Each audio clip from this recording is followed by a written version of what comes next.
नमस्कार, मैं शुभम गुप्ता। हमारे आज के इस खास कार्यक्रम चुनाव 403 में आपका स्वागत है। पश्चिमी उत्तर प्रदेश की राजनीति में अहम स्थान रखने वाला जाट मतदाता आज अपनी पहचान व राजनीति को लेकर पशोपश में है।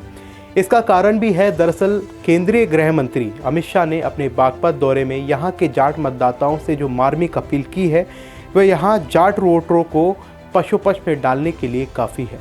गृह मंत्री की अपील के बाद क्या बन सकते हैं समीकरण पश्चिमी उत्तर प्रदेश के, इस जाटलैंड में क्या हो सकता है यहाँ परिणाम, ये सब जानेंगे। साथ ही जानेंगे पश्चिमी उत्तर प्रदेश के इतिहास को, और भी बहुत कुछ है जिसे आज हम आपसे शेयर करेंगे।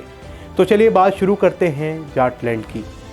उत्तर प्रदेश की कुल आबादी में जाटों की आबादी 3 से 4% के आसपास है, लेकिन पश्चिमी उत्तर प्रदेश में यह संख्या बढ़कर 13 से 17% के लगभग है, जिसके कारण लोकसभा की 12 से 13 सीट तथा 120 विधानसभा सीटें ऐसी हैं जहां जाट बिरादरी का मतदाता अपना प्रभाव रखता है।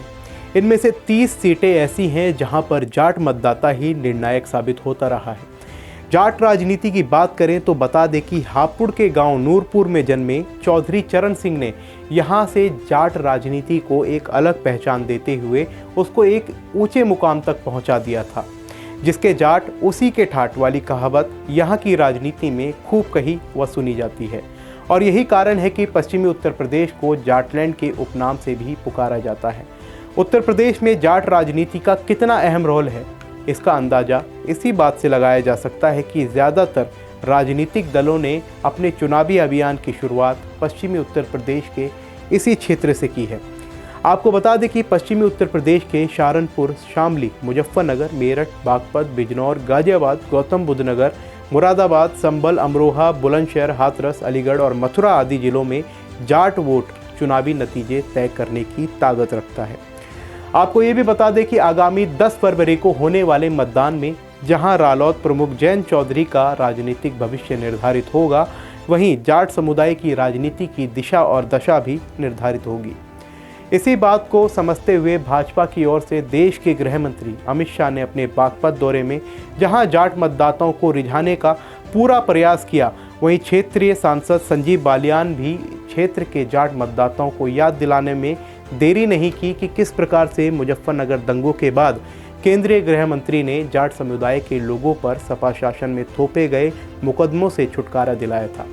इसके अलावा भारतीय जनता पार्टी ने सबसे अधिक जाट प्रत्याशी इस क्षेत्र में उतारकर जाट वोट अपने पाले में लाने का दांव खेला है। केंद्रीय गृह मंत्री अमित शाह के बागपत दौरे ने जहां भाजपा की चिंता को जाहिर किया है, वहीं जाट मतदाताओं को मनाने के लिए उनके द्वारा किए जा रहे प्रयासों की ओर भी ध्यान खींचा है। जाट मतदाताओं को लुभाने के लिए भाजपा की ओर से किए जा रहे तमाम प्रयासों के बावजूद जाट मतदाता किधर और किसके साथ जाएगा, यह अभी भी खामोशी के साए में छिपा है।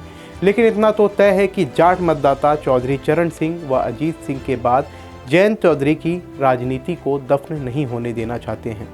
दूसरी ओर किसान आंदोलन के चलते पश्चिमी उत्तर प्रदेश के किसान जाट मतदाताओं के बीच भाजपा के प्रति नाराजगी पूरे उभार पर है।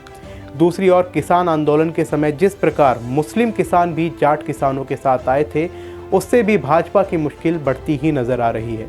यही कारण है कि पश्चिमी यूपी में इन जाट वोटों पर सभी की निगाहें लगी हैं। इस क्षेत्र में सबसे ज्यादा जाट प्रत्याशी उतारकर खेला गया भाजपा का दांव, जहां जयंत चौधरी सहित सपा के भी हाथ पैर फुला सकता है, वहीं रालोद सपा का गठबंधन को मिलने वाला मुस्लिमों का समर्थन न सिर्फ जयंत चौधरी की राजनीति को जीवन दे सकता है, बल्कि जाट्स राजनीति को भी दिशा दे सकता है। बात जाट राजनीति की दशा की जाए तो जाट राजनीति को हमेशा किसी राष्ट्रीय पार्टी के साथ की ही ज़रूरत रही है। अकेले जाट समुदाय अपनी राजनीति को वह ऊंचाई नहीं दे सकता जो कभी चौधरी चरण सिंह ने दी थी।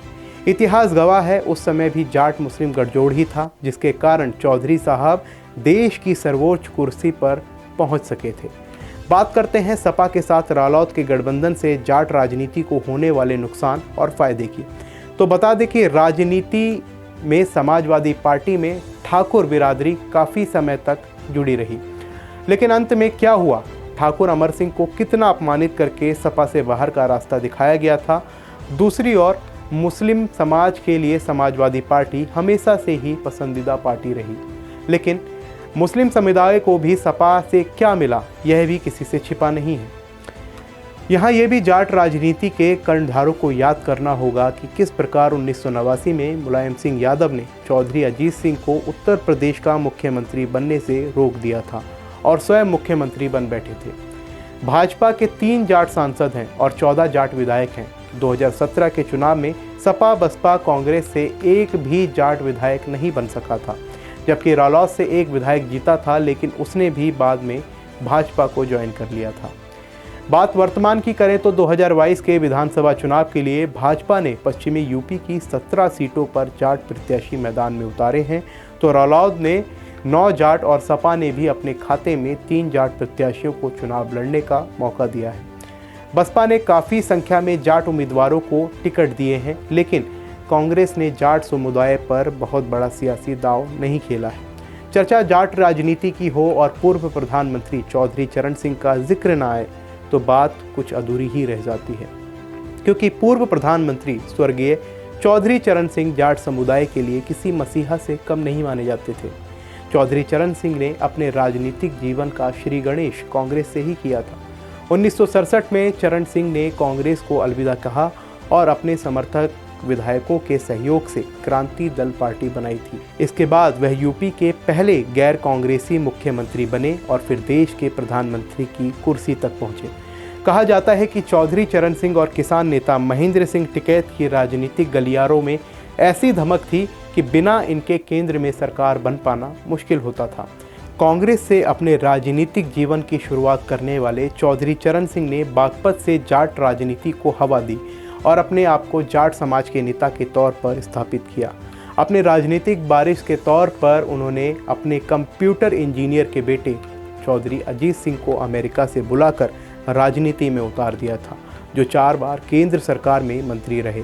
कुछ समय पूर्व चौधरी अजीत सिंह के निधन के बाद रालोद की बागडोर उनके पुत्र चौधरी जयंत सिंह के हाथों में आ गई है और वो ही अब रालोद व जाट राजनीति की अगुवाई कर रहे हैं। चौधरी चरण सिंह के बाद पश्चिमी यूपी में किसान नेता के रूप में विख्यात होने वाले दूसरे नेता थे महेंद्र सिंह टिकैत। इनको भी लोग किसान नेता के साथ जाट नेता के रूप में ही देखते और किसानों का मसीहा कहते थे।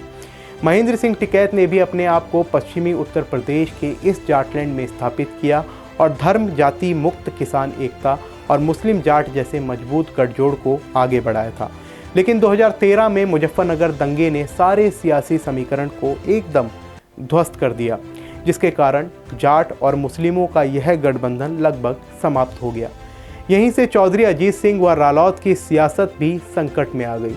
हालात यहाँ तक पहुँचे कि चौधरी चरण सिंह के बेटे चौधरी अजीत सिंह और जयंत चौधरी भी अपना चुनाव हार गए।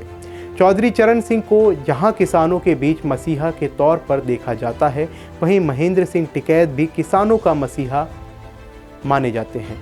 चौधरी चरण सिंह की विरासत चौधरी अजीत सिंह ने संभाली और केंद्र में कई बार मंत्री बने और जाट वोटों के बल पर सरकारों के सूत्रधार भी बने। चौधरी चरण सिंह के वारिस के तौर पर अजीत सिंह व उनके बाद अब उनके बेटे जयंत चौधरी जाट राजनीति को परवान चढ़ा रहे हैं, तो महेंद्र सिंह टिकैत की सियासी विरासत अब उनके बेटे नरेश टिकैत और राकेश टिकैत ने संभाल रखी है। इस क्षेत्र में जाट नेता कोई भी रहा हो, लेकिन यहाँ की खाप पंचायतों का असर जाट समाज पर नेताओं से ज़्यादा रहा है। इस क्षेत्र में जाट समाज के तमाम फैसले खाप पंचायतों द्वारा ही होते रहे हैं। जाट समाज में कई अलग अलग खाप पंचायत हैं, जिनमें सबसे बड़ी खाप पालियान खाप है, जिसके अध्यक्ष नरेश टिकैत हैं। दूसरे नंबर पर गठवाला खाप प्रमुख है। इसके अलावा देशवाल खाप, गठवाला खाप, लटियान खाप, चेगाल खाप, अहलावत खाप, 32 खाप, कालखांडे आदि खाप हैं।